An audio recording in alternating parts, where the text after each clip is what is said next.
નમસ્કાર મિત્રો સ્વાગત છે તમારું અમારી યુટ્યુબ ચેનલમાં। આજની વિડીયોમાં વાત કરીશું આજે તારીખ 28, આવતીકાલે 29 અને પરમ દિવસે 30 જૂન ક્યાં પડી શકે છે વરસાદ। મિત્રો વરસાદના વિસ્તારોની માહિતી આપીએ તે પહેલાં જણાવીએ કે આ એક સંભવિત વિસ્તારના વરસાદો છે, તેમાં થોડું પ્લસ માઇનસ વેરિએશન આવી શકે તેવી શક્યતા છે। મિત્રો આની અંદર જે રેડ ડોટ છે તેમાં વરસાદની શક્યતા વધુ છે, જે બ્લુ કલરના ડોટ છે તેમાં મધ્યમ સ્તરનો વરસાદ થઈ શકે છે અને ગ્રીન કલરના ડોટ છે તેમાં એકદમ હળવાથી મધ્યમ વરસાદ અથવા તો વરસાદી છાંટાછૂટી અથવા તો નાનકડા વરસાદી ઝાપટા થઈ શકે છે। હવે મિત્રો અત્યારે જ્યારે મધ્ય ગુજરાત તરફ એક સાયક્લોનિક સિસ્ટમની સામાન્ય અસર જોવા મળી રહી છે, જેના ભાગરૂપે થઈને 1 નંબર ઉપર આપણે ઉત્તર ગુજરાતને ગણીને ચાલીએ છીએ, જેમાં બનાસકાંઠા, સાબરકાંઠા, અરવલ્લી સહિત પાટણના ઉત્તરી પટ્ટા, મહેસાણાના પણ ઉત્તરી પટ્ટા ઉપરાંત અરવલ્લીના પણ અનેક ભાગોમાં ભારેથી અતિ ભારે વરસાદ થઈ શકે છે।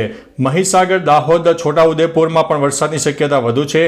સુરત, તાપી, ડાંગ, નવસારી અને વલસાડમાં પણ, અમરેલી, ગીર સોમનાથ, ભાવનગર, પોરબંદર, દેવભૂમિ, દ્વારકા અને રાજકોટના પણ કોઈ વિસ્તારમાં વધુ વરસાદ થઈ શકે છે। ઉપરાંત કચ્છના રાપર, ભચાઉ, અંજાર, મુન્દ્રા, માંડવી અને જે ખાવડાનો વિસ્તાર છે તેમાં પણ વરસાદની શક્યતા વધુ છે। મિત્રો બાકીના જે વિસ્તારો છે, જે બ્લુ કલરના ડોટ્સ છે તેની અંદર વરસાદનું પ્રમાણ મધ્યમ સ્તરનું અને ગ્રીન કલરના ડોટ્સ છે તેમાં વરસાદની તીવ્રતા થોડી ઓછી જોવા મળશે। એટલે મિત્રો એકંદરે આગામી 3 દિવસ સુધી ગુજરાતમાં એક સાર્વત્રિક વરસાદનો માહોલ યથાવત રહેશે। અનેક વિસ્તારમાં ભારેથી અતિ ભારે વરસાદ, કોઈ વિસ્તારમાં છાંટાછૂટી અથવા તો કોઈ વિસ્તારમાં મધ્યમ વરસાદ થઈ શકે તેવી શક્યતા છે। ઉપરાંત મિત્રો આપણને ગરમીથી સામાન્ય રાહત મળશે। અત્યારે જ્યારે મહત્તમ તાપમાન 40 થી લઈને 45 ડિગ્રી સુધી આપણને ઉનાળામાં જોવા મળ્યું હતું, જેના અનુસંધાને આપણને ગરમીમાં રાહત મળી રહી છે। જે મહત્તમ તાપમાન છે 31 થી લઈને 35 ડિગ્રીની અંદર આવી ગયું છે અને ન્યૂનતમ તાપમાન 30 ડિગ્રી કરતાં પણ નીચે જોવા મળી રહ્યું છે। એટલે મિત્રો ગરમીથી આંશિક રાહત મળી છે અને આપણને એક સામાન્ય ઠંડા પવનો પણ જોવા મળી રહ્યા છે। એકંદરે મિત્રો ઘણા વિસ્તારોમાં વાવણી લાયક વરસાદ થઈ ગયો છે અને વાવણી પણ થઈ ગઈ છે, જે ખેડૂતો માટે એક આનંદના સમાચાર પણ કહી શકાય છે। ઉપરાંત મિત્રો ચોમાસાની વાત કરીએ તો ચોમાસું અત્યારે ભારતના 70 થી 80% વિસ્તારોને કવર કરી ચૂક્યું છે, જેમાં રાજસ્થાન, ગુજરાત સહિત મધ્ય ભારત અને દક્ષિણ ભારતના અનેક ભાગો, પૂર્વ ભારતના પણ 50 થી 70% વિસ્તારો અને ઉત્તર ભારતના પણ 50 થી 70% વિસ્તારોમાં ચોમાસું આવરી લીધું છે। હવે ફક્ત ભારતનો 20 થી લઈને 25% વિસ્તાર ચોમાસાનો બાકી છે।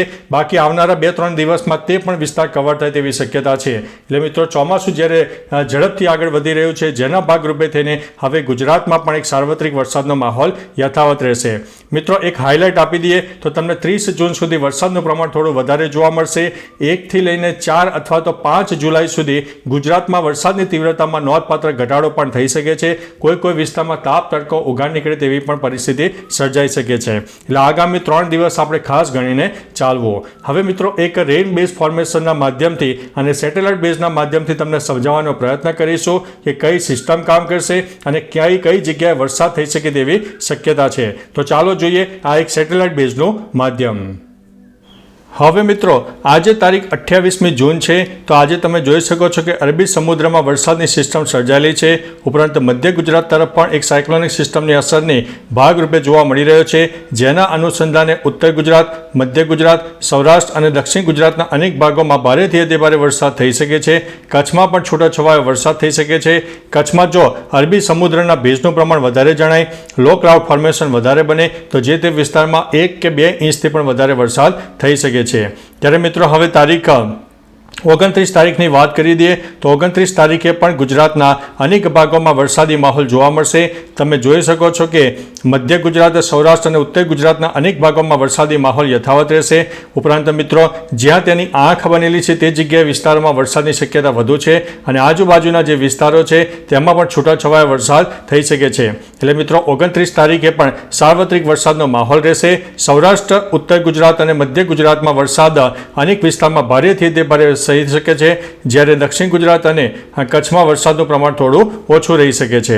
ત્યારબાદ મિત્રો તારીખ 30 તારીખની વાત કરીએ તો 30 તારીખે પણ આપણને એવો ને એવો વરસાદી માહોલ જોવા મળશે, પરંતુ 30 તારીખે ઉત્તર ગુજરાતના અનેક ભાગો, રાજસ્થાનના પણ અનેક ભાગોમાં ભારેથી અતિ ભારે વરસાદ થઈ શકે છે. બાકી ઓવરઓલ ગુજરાતમાં એક સાર્વત્રિક વરસાદનો માહોલ સર્જાઈ જશે. એટલે મિત્રો ચોમાસું જ્યારે આગળ વધી રહ્યું છે ત્યારે હવે ધીમે ધીમે વરસાદની તીવ્રતામાં પણ નોંધપાત્ર વધારો થવાનો છે. આ તમે જોઈ શકો છો 1 જુલાઈની આસપાસ પણ મધ્યપ્રદેશ તરફ એક વરસાદની સિસ્ટમ જોવા મળશે, જેના ભાગરૂપે તેને ગુજરાતના પૂર્વ તરફના વિસ્તારો, દક્ષિણ ગુજરાત હોય, મધ્ય ગુજરાતના પણ અનેક ભાગોમાં વરસાદની શક્યતા છે. સૌરાષ્ટ્રના પણ દરિયાઈ પટ્ટી વિસ્તારમાં વરસાદની શક્યતા રહેલી છે. તો મિત્રો આ વાત થઈ 1 જુલાઈની. ત્યારબાદ મિત્રો 2 જુલાઈની વાત કરી દઈએ તો 2 જુલાઈએ વરસાદનું પ્રમાણ થોડું ઘટી શકે છે. જે સિસ્ટમો આપણને જોરદાર જોવા મળતી હતી તે સિસ્ટમો આજુબાજુથી હટી જાય તેવી શક્યતા છે. એટલે વરસાદ ચોક્કસથી પડશે, પરંતુ વરસાદની તીવ્રતામાં નોંધપાત્ર ઘટાડો પણ થઈ શકે છે. ત્યારબાદ મિત્રો તારીખ 3 જુલાઈની વાત કરીએ તો કચ્છ અને સૌરાષ્ટ્રના દરિયાઈ પટ્ટી વિસ્તાર ઉપરાંત દક્ષિણ ગુજરાતના દક્ષિણી પટ્ટો અને દરિયાઈ પટ્ટી વિસ્તારમાં વરસાદની તીવ્રતામાં વધારો જોવા મળશે, પરંતુ એક સાર્વત્રિક વરસાદનો માહોલ થોડો ઓછો થઈ જશે અને ગરમીનું પ્રમાણ થોડું વધી શકે તેવી શક્યતા છે. ત્યારબાદ મિત્રો તારીખ 4 જુલાઈની વાત કરીએ તો 4 જુલાઈએ પણ એક વાદળછાયું વાતાવરણ જોવા મળશે. વરસાદની તીવ્રતામાં નોંધપાત્ર ઘટાડો થશે, પરંતુ રાજસ્થાન તરફ આવનારા દિવસોમાં એક સાયક્લોનિક સિસ્ટમ સક્રિય થાય તેવી શક્યતા છે, જેના ભાગરૂપે તેને ઉત્તર ગુજરાતના અનેક ભાગોમાં તારીખ 4 જુલાઈની આસપાસ પણ સારામાં સારો વરસાદ પડી શકે છે. ત્યારબાદ મિત્રો 5 જુલાઈની વાત કરીએ તો 5 જુલાઈએ પણ 4 જુલાઈ જેવો જ વરસાદી માહોલ જોવા મળશે.